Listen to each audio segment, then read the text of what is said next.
तो Chris short जीवन के बाद आज हम बात करने वाले हैं अ फ्लाइंग जेट के बारे में। इस मूवी ने ऑडियंस के साथ साथ मुझे भी काफ़ी निराश किया था, क्योंकि इस मूवी की स्क्रिप्ट बिल्कुल ही बेकार थी।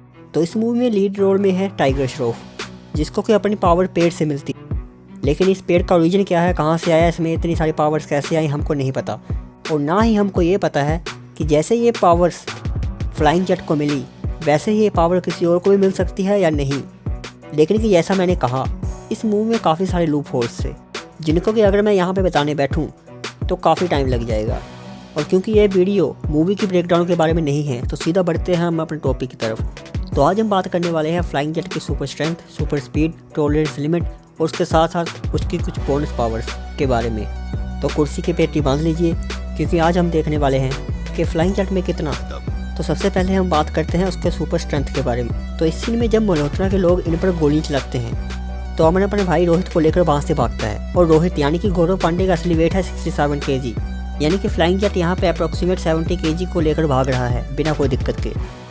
और इस सीन में वो एक कार को उठाता है। कार का फ्रंट पोर्शन हमें नहीं दिखाया गया, इसलिए कार को पहचानना थोड़ा मुश्किल है, लेकिन ये कार लेंसर की तरह लग रही है, जो कि एक सिडान है और जिसका कि अप्रोक्सीमेट वेट 1095 kg होता है, यानी कि लगभग 1 टन। यानी कि फ्लाइंग जेट ने यहाँ पे 1 टन उठाया बिना किसी दिक्कत के। और अगले सीन में वो एक ट्रक को रोकता है। तो ये ट्रक है इच्चर कंपनी का 4 व्हीलर मॉडल, जिसका कि अप्रोक्सीमेट 7200 kg होता है, यानी कि 7.2 टन। और पिछली वीडियोज़ की तरह इस वीडियो में भी रिजल्ट के कैलकुलेशन के यूनिट्स हम किलोमीटर और kg में बताएंगे, क्योंकि इन दोनों को लोग आसानी से समझ लेते हैं। और इसके बाद राका ट्रक को धक्का देता है, जिसको कोई फ्लाइंग जेट रोकता है। तो अब हम देखते हैं कि यहाँ पे फ्लाइंग जेट ने कितनी फोर्स लगाई उस ट्रक को रोकने के लिए।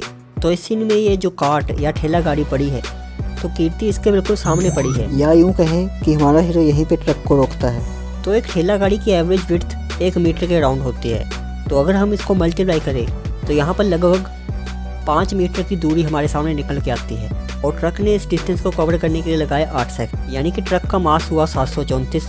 और हमारे पास डिस्टेंस और टाइम है, तो हम यहाँ से स्पीड निकाल लेते हैं, जो कि हमारे पास आती है 0.625 मीटर पर सेकंड, जिसको कि अगर हम किलोमीटर पर आवर में कन्वर्ट करें तो आता है जो 2.2 किलोमीटर पर आवर। तो न्यूटन के सेकंड लॉ को अप्लाई करने के बाद जो फोर्स हमारे सामने निकल के आती है वो है 1614 न्यूटन, जिसको अगर हम केजी में कन्वर्ट करें तो आता है 164 kg। क्यों हैरान हो गए? आपको क्या लग रहा था ज़्यादा की फोर्स लगाई है उसमें? जी नहीं। अगर आप प्रैक्टिकल ज़िंदगी में देखें तो एक नॉर्मल इंसान आराम से एक गाड़ी को धक्का लगा देता है। बिल्कुल उसी तरह से फ्लाइंग जेट ने ट्रक को रोका, लेकिन उसने यहाँ पे नॉर्मल इंसान से ज़्यादा ताकत लगाई, लेकिन उसने सिर्फ ट्रक को रोका, उसे उठाया नहीं। इसलिए सिर्फ ट्रक को रोकने की जो फोर्स है वो है 164 kg। लेकिन अगर आपको इससे ज़्यादा लगती है तो हमें कमेंट करके जरूर बताना। तो यहाँ पे हमें फ्लाइंग जेट की मैक्सिमम स्ट्रेंथ लगभग 1 टन के करीब मिलती है, जो उसने कार उठाते वक्त लगाई थी।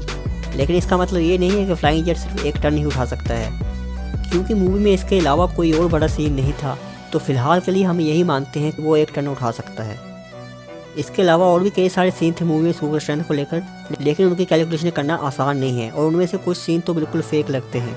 अब हम बात करते हैं फ्लाइंग जेट के सुपर स्पीड के बारे में। तो इस सीन में जब मल्होत्रा के लोग उन दोनों के ऊपर गोलियां चलाते हैं और फ्लाइंग जेट वहां से भागता है, तो वो उन गाड़ियों को काफ़ी ज़्यादा पीछे छोड़ देता है। और जब इनको गाड़ी भगाने को बोलते हैं तो वो बोलते हैं कि गाड़ी पहले से टॉप स्पीड पर जा रही है।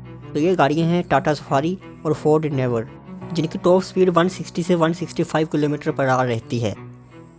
यानी कि फ्लाइंग जेट यहाँ पे लगभग 200 किलोमीटर पर आवर की स्पीड से भाग रहा था। और घर आते वक्त उसके भाई ने भी यही कहा था। लेकिन उसकी असली स्पीड तो हमें एयरपोर्ट फाइट सीन में पता चलती है, जब कुछ आतंकवादियों ने एयरपोर्ट पर कुछ पैसेंजर्स को अपने कब्जे में कर लिया था।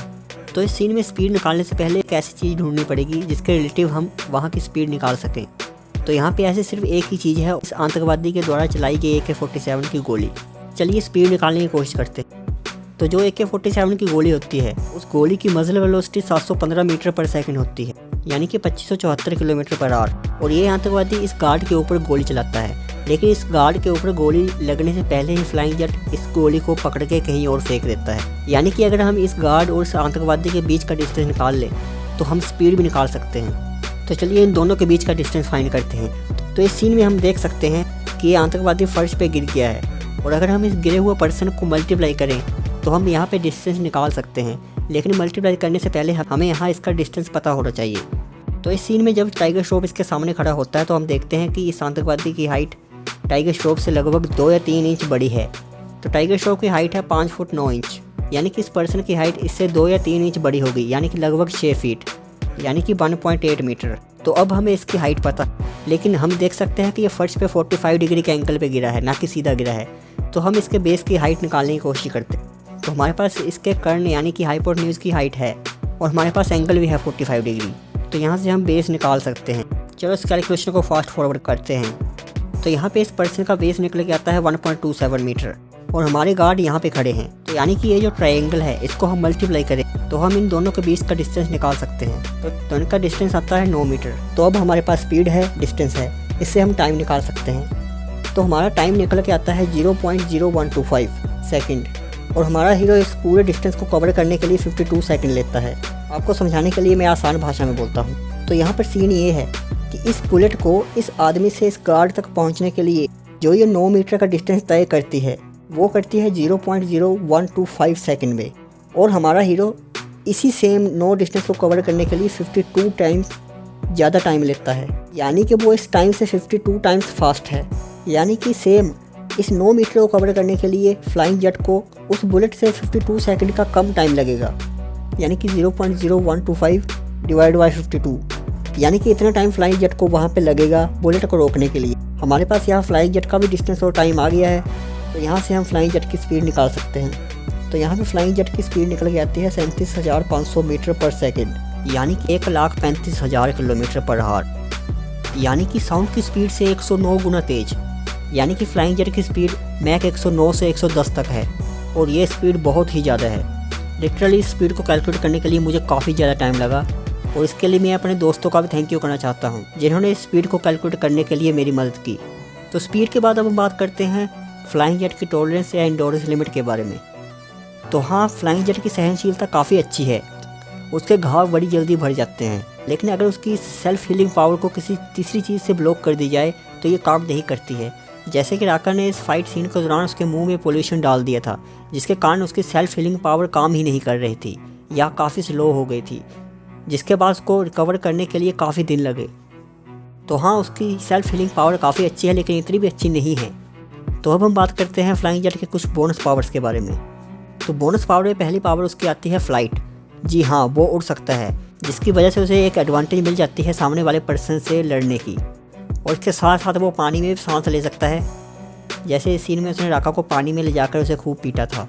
इसके अलावा उसके पास है सुपर हेयरिंग, उसे काफ़ी दूर की आवाज़ें सुनाई देती हैं। इतना ही नहीं, वो उन आवाज़ों को किसी तीसरे पर्सन को भी सुनवा सकता है। इसके अलावा लास्ट में उसके पास एक और अच्छी पावर है, जो कि है किसी भी चीज़ को टच करके उसे सीख लेना। जैसा कि इस पियानो नोट की किताब को छूकर उसने पियानो बजाना सीख लिया। इस फाइट सीन के दौरान वो सन्नी की तरह नाचने लग पड़ा और यहाँ पे उसने इस पावर का इस्तेमाल माइकल जैक्सन का डांस करने के लिए किया। लेकिन इसकी ये पावर सिर्फ 1-2 मिनट के लिए ही काम करती है। तो ओवरऑल देखा जाए तो ये काफ़ी अच्छा सुपर हीरो है जिसके पास काफ़ी अच्छी पावर्स हैं। लेकिन मैं एक बार फिर से कहना चाहूँगा कि मूवी तो इतनी पावरफुल नहीं थी, लेकिन यह फ्लाइंग जेट काफ़ी ज़्यादा पावरफुल है। फ्लाइंग जेट से जुड़ा हुआ और भी सवाल या सुझाव है तो नीचे कमेंट में पूछे, और साथ साथ अगर पहली बार टपक पड़े हो इस चैनल पे तो पता है ना क्या करना है। हाँ, सब्सक्राइब कर। मिलते हैं अगली वीडियो में, तब तक के लिए गुड लक।